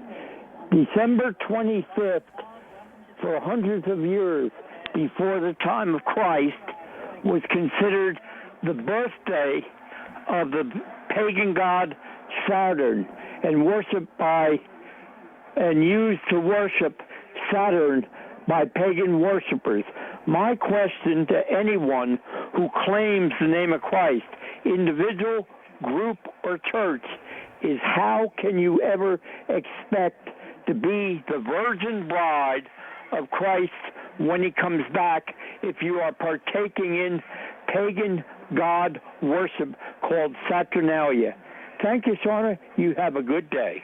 See, now Bob feels better, and he's going to have a good weekend, and that's how it works here on Steam Release. 1-800-765-8255. As per the guidelines, I don't respond. I'm just here to serve as a traffic cop and work with Garrett Cullen and get these phone calls on the air. Evelyn, you're up. It's steam release. What do you want to vent about on this Friday? Good morning, Shauna. I want to talk about Governor Manchin. I think he done a very good thing by not going for what the president wants to go for. And another thing, I wanted to say that Cody Wickline will be very accepted in West Virginia because he is from West Virginia. And the other thing, I like hearing you on the radio sometimes. I mean, when Hoppy's not there, and not only when Hoppy's not there, I listen to you all the time. So, Thank you for the phone call, Evelyn. Merry Christmas. Merry Christmas to you. Evelyn calling into Steam Release 1-800-765-8255. Richard, you're up next here on Steam Release. What is it you want to vent about on this Friday morning? Well, I want to vent about this. It has to do with people, companies, I guess, or anybody. Just for instance, this morning, there's just one talk show host, not on the station you're on, but on another one, who this week he did his Christmas show today. This is his last day. He won't be back till, I think, January 4th. And I think it's sort of unfair of him to do that because here in Wheeling, the only alternative we have for the next 2 weeks or so is going to be Sammy the Bull and Biff and Howard Monroe and Biff, and I certainly don't like that. Plus, it just seems like these companies give their employees this time off. And all I know is when I was working, I got half the day off before Christmas, and I was on the next day, or not the next day, after Christmas, and you didn't get these 2 weeks off. I just think that's nonsense. I think that just has to be changed. Thank you for the phone call, Richard. Our number here at Steam Release, 1-800-765-8255, 1-800-765-TALK. Think about your family and friends this holiday season, and don't take any anger into the holiday greetings. Clay, you're up next. Welcome to the show. What is it you want to vent about on this Friday morning? Hi, Sean. I think you've done a great job in Hoppy's stead. Also, I'd just like to wish everybody a happy and safe Christmas and New Year. First off, I'd like to say go Shepherd Rams. Secondly, I would like to thank and give credit to the President of the United States for these low gas prices that we have. He could have come down a lot harder on fracking, which has really helped to lessen our dependence on foreign oil. And I just think that this guy has done a very good job considering the fact that he's facing these obstructionists in Congress. Once again, a safe and happy Christmas and New Year's to all. Thank you. So it was a comment couched by holiday greetings. You can do that here on Steam Release on MetroNews Talkline. Mark's been waiting in line. Mark, welcome to the program. What is it you want to say to West Virginia and whoever else can hear you on this Friday morning? Thank you, Sean. I'm saying on West Virginia Supreme Court Justice Brent Benjamin first he's elected by a mass murderer in the last election. Now he wants the taxpayers to pay for his next election. And in between, he's defended and protected lying Judge Mike Kelly, who lies about a dying grandmother from the bench. Thank you, Mark, for the phone call on this Friday morning. Our number 1-800-765-8255. Ken's on the line. Ken, welcome to the show. Go ahead. Yeah, I think what I got to say is radical Christian terrorism. We got a guy who was part of a church that just endorsed Ted Cruz about saying kill all the gays because God wills it. And that's almost the same thing that all these imams are saying to the other, Muslim terrorists. So why don't we clean our own backyard before we tell someone else to clean theirs? Second, everyone have a Merry Christmas or whatever holiday thing you guys do this year. But have a Happy New Year. Have a safe one, everyone. Take care. 1-800-765-8255, 1-800-765-TALK. Tweet steam for you this morning. The budget might help a few businesses, but overall throws billions in tax cuts and loopholes for foreign billionaires. Tweet steam this morning. You can tweet me at ShaunaJWV, at ShaunaJWV, but we really don't get to hear your voice, so it's left up to my interpretation. It's better if you call. Jason's on the line. Jason, welcome into Steam Release. What do you want to say, vent about here on Steam Release on this Friday? Good morning. How are you? Good. Go ahead. I was calling in response to Bob. I don't celebrate Christ's birth. on just Christmas. I do it 365, like all other Christians do it. That's all I have to say. Merry Christmas. Merry Christmas to you. Jim, welcome in to Steam Release here on Metro News Talkline. Hey, Shauna, how are you? I'm doing okay. How are you? Well, in response to the guy worrying about the Saturnalia, don't worry about the Saturnalia. Celebrate the birth of our Savior. And for those who are grousing about the birth of the Savior and they're anti-Christ and they're anti-Christmas and whatever, then I would recommend that you don't buy Christmas presents, don't get Christmas trees, and don't take part in this, period. You have a nice day, Sean, and Merry Christmas to you. You too. That's how it works on Steam Release. 1-800-765-8255, 1-800-765-TALK. Let's go to Chris, and then we'll do a break. Chris, welcome in. What do you want to vent about? Oh, well, I wanted to mention the fact that the early church ended up sometime in the early several centuries. They changed it to December 25th to put away from the pagan holidays that they were celebrating the winter solstice, and that's why they did it then. And then also I wanted to talk a little bit about PEIA. The raises in PEIA are penalizing retired teachers, not active teachers, but retired teachers on pension, plus all the extra premiums they pay and the out-of-pocket and all the rest of the stuff that they're raising rates on. The legislature really needs to take a serious hard look at some sin taxes like tobacco taxes to try and cover the PEIA. That's my vent. Thank you, Chris, for the phone call. That's how you do it. Call up and talk to us. Let us hear what's on your mind. Vent. Get it off your chest and have yourself a very good weekend. That's how Steam Release works. We have a couple lines open. We have a couple people on hold. We'll continue with Steam Release when Metro News Talkline keeps going right after this. Hi, it's Tony Caridi. If you're in a business or organization that needs visual help, then let's get together and talk. For more than a decade now, those of us at Pikewood Creative have embraced the opportunity to help people just like you tell their story visually. Whether it's a video, commercial, animation, or motion graphics piece, we produce content that make others take notice. We help people increase their business and organizations better tell their story. If you need help, then contact us at pikewoodcreative.com. A charity that's close to hearts and close to home. Burlington United Methodist Family Services has been changing lives by preventing harm and providing hope and healing to hurting West Virginia children and families for over 100 years. When you make a charitable contribution to Burlington, you're not only reducing your own tax burden, but helping provide crucial services across our state. Learn more about Burlington and see how you can help today at bumfs.org.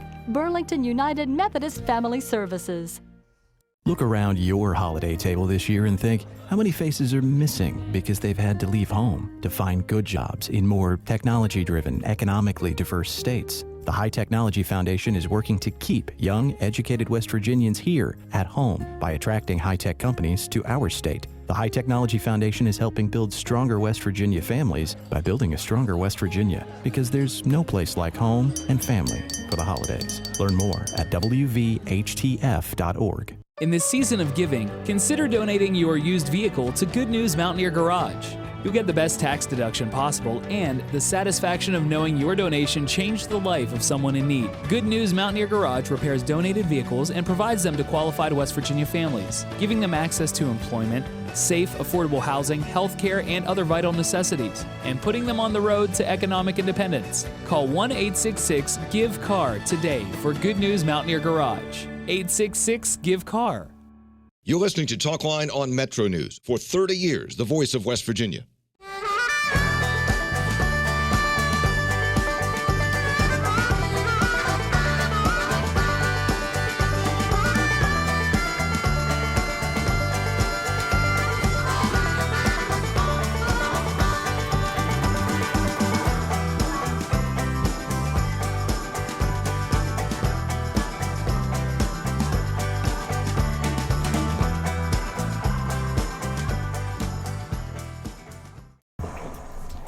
There. Just 5 more minutes. Almost home. Statistics show that 80% of auto fatalities occur close to home on rural roads. Cops. That's why law enforcement is stepping up rural patrols and cracking down on impaired driving. If you are over the limit, you are under arrest because drinking and driving don't mix. Remember, over the limit, under arrest. This message brought to you by the Governor's Highway Safety Program. At MVB Bank, we have one simple objective: to give you the very best of everything you could possibly want and need in a bank. That's it. We believe most people just want a really great bank with top-notch products like checking with cash back, nationwide ATM fee refunds, great CD and car loan rates, and more. Together with our awesome team and the convenience of state-of-the-art technology they can count on. It's no extra fluff, just good, honest banking. We're MVB Bank, your most valuable bank. Member FDIC.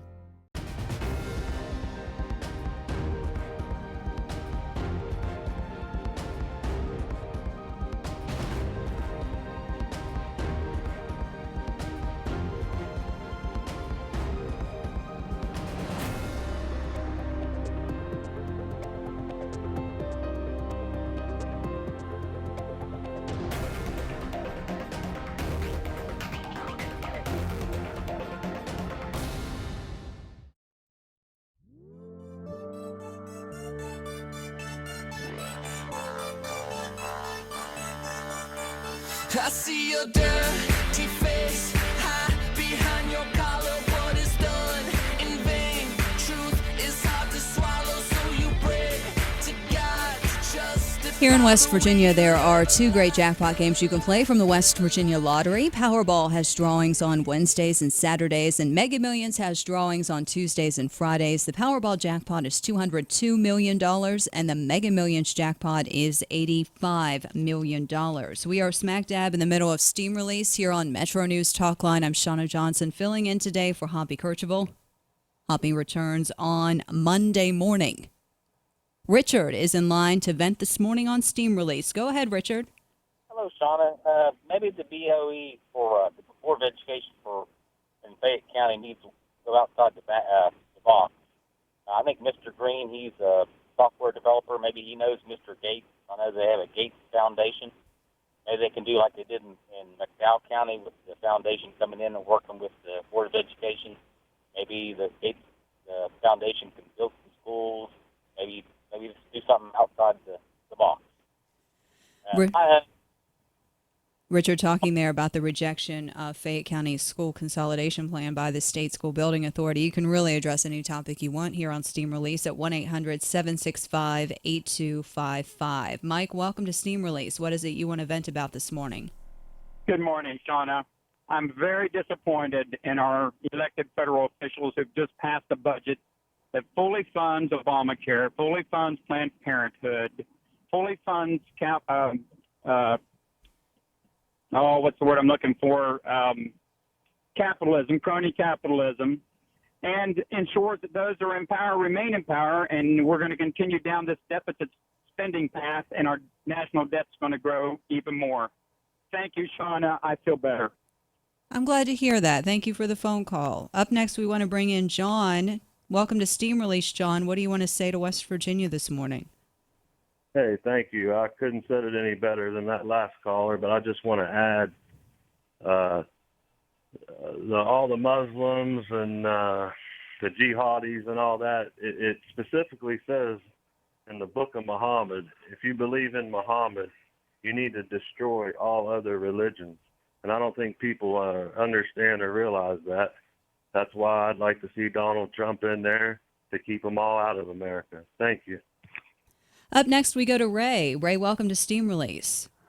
That great Jewish poet and philosopher Robert Zimmerman said, you're going to have to serve somebody. It might be the devil or it might be the Lord. Shauna, I've been radicalized. I believe Jesus of Nazareth is God. I believe he's our Redeemer. I believe he was born of a virgin, died on a cross, and was raised on the third day, and he sits at the right hand of our Father. Thank you. Amen. Ray calling into Steam Release at 1-800-765-8255, 1-800-765-TALK. Tweet Steam from Katie. Hoppy gets a vacation, and I don't. Get back to work, Hoppy. That's from Katie tweeting me at ShaunaJWV, at ShaunaJWV. On the phone is Phil. Good morning, Phil. Welcome to Steam Release. Go ahead. Good morning, Shauna. great listening to you. You got a great radio voice and enjoy listening to you. This is definitely non-political. This is my opinion and many of my friends' opinions. Dana Holgerson should not come back. That is a big, big mistake. He's heading us in the wrong direction. Myself, I don't even think we belong in the Big 12. Thank you. Merry Christmas to you and West Virginia. Thank you. Thank you, Phil. We're just covering the gamut of topics here on Steam Release on this Friday morning. We've got Mountaineer football, Christmas, the Fayette County school system. Bill, what are you bringing to the table? What do you want to talk about? Yeah, good morning, Shauna. 20 minutes of busy signal. I feel like Andy of Mayberry trying to get patched through by Sarah trying to get on this show, but I digress.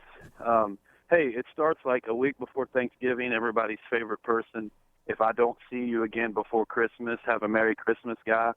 And even though I'm a delivery man and I'm going to see you every day, and then it's all awkward the next day when they say the exact same thing and I don't really even know what to do. I just look at them.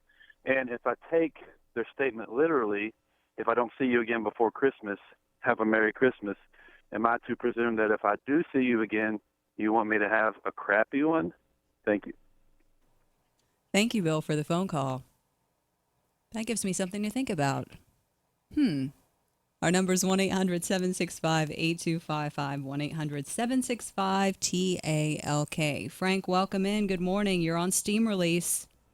Good morning. I was wondering when the idiots at the Department of Highways were going to fix the section of I-79 in Harrison County between exit 115 and the Lewis County line. They came, Shauna, in August, tore up the road, and have never come back to fix the patches that they scraped out. So I'd like to know, where do I need to send my tire bill and my alignment bill to? And number two, is somebody with a brain going to figure out they need to fix what they tore up? Have a good day. You too. I hope you feel better, Frank. Thanks for calling in. I appreciate it. Steam Release continues here on MetroNews Talkline. 1-800-765-8255, 1-800-765-TALK. As you can see, if this is your first edition of Steam Release, the topics go everywhere. Tom, welcome to the show. What's up? Hi, I hear Barack Obama, he came up with this great idea from Paris on his way back on Air Force One. He wants to convert Air Force One to solar panels, and he'll have a much smaller carbon footprint rather than putting 20,000 gallons of jet fuel in it every time he gasses up. See ya. Thanks, Tom. Appreciate the phone call this morning. Let's check the Twitter for Tweet Steam this morning. A story out of Harrison County dealing with the ongoing debate about these dams on the West Fork River. It's a convoluted story, but Tweet Steam, huge waste of money for taxpayers to destroy those dams, plus environmental damage. So that's how Steam Release goes. We're covering all kinds of topics. We'll take one more break on this Friday morning. When we come back, we'll close out strong. Steam Release continues after this. West Virginia has balanced its budget on the back of the coal industry ever since we became a state 150 years ago. Historically, the coal industry and coal-fired electric utilities have accounted for over 60% of all business taxes, while high-energy wages contribute a disproportionate share of income taxes, and coal severance dollars sustain important programs in all counties. All told, the industry infuses over $26 billion to our state's economy. Coal alone has paid down nearly $1 billion of the state's workers' compensation debt. Consequently, all state businesses have experienced major reductions in workers' comp benefits. The coal industry has always supported our people and our economy, but it's under attack from the Obama administration and the EPA. It's fighting to survive. Coal taxes in West Virginia are higher than our surrounding states. We're losing coal markets to our neighbors. Let's get our mines and coal miners working again. Support a reduced tax rate for mining, paid for by West Virginia Coal Association. We're in the spirit of giving at MVB Bank this year, and our gift to you includes awesome CD products at great rates, like our 58-month 2.12 annual percentage yield CD. You can start saving today with a minimum deposit of just $1,000. Hurry in now and avoid the holiday rush. This is a present that keeps on earning year after year. MVB Bank, your financial life made easy. Member FDIC. Visit us at mvbbanking.com. This is Talkline on MetroNews. For 30 years, the voice of West Virginia.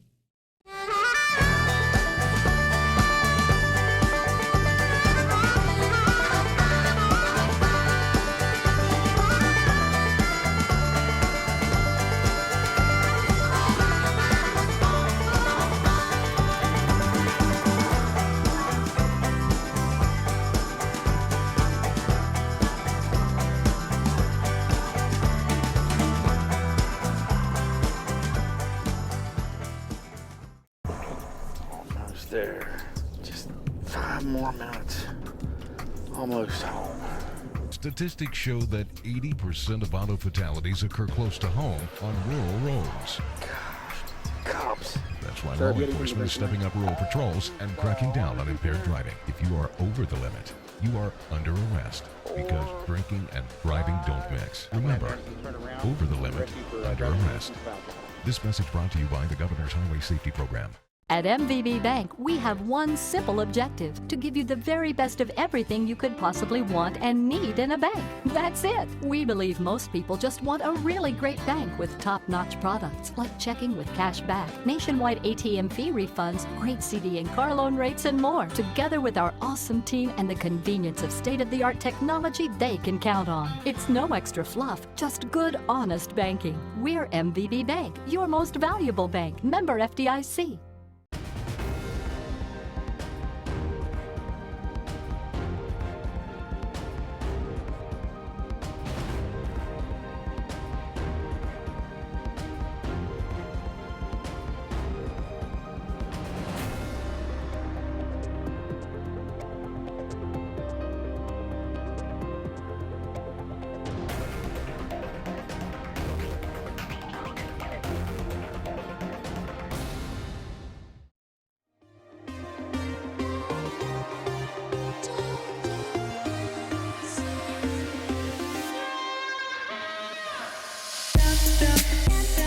This Sunday, Blackwater Falls State Park will host stories and songs of the holiday season celebrations. Sing along and learn the stories behind our favorite carols, from ancient ballads to popular modern songs. This event is free and open to the public. For more information or to find more holiday activities near you, call 800-225-5982 or visit go2wv.com. Really, we're in the final minute of steam release here on Metro News Talkline. Dorman, the floor is yours. Go ahead. Yes, I just wanted to call in and say, as a society, we should be disgraced on how our veterans are treated. As the son of a wounded Vietnam veteran and the father of an active duty Marine, we need to do more in this country to provide the programs and the resources that our veterans need, and we should be ashamed of ourselves. Merry Christmas. Merry Christmas to you. Rick? Make it short, but you're on the air. Go ahead. It's a privilege and not a right to come into this country when a group of people, like the Muslims, espouse and commit terroristic acts. They forfeit that right. Thank you, Rick. That's how Steam Release works. If you didn't get in today, you can always call in every Friday morning at 11:33. Call the same number. Hoppy will get you on the program. Steam Release is your chance, your opportunity during the week-long show to bring to the table what you want to say. Thank you to everyone who has participated in the show this week. It's been a pleasure. Hoppy returns on Monday morning. Have a very safe and happy New Year. This is Talkline on Metro News. For 30 years, the voice of West Virginia.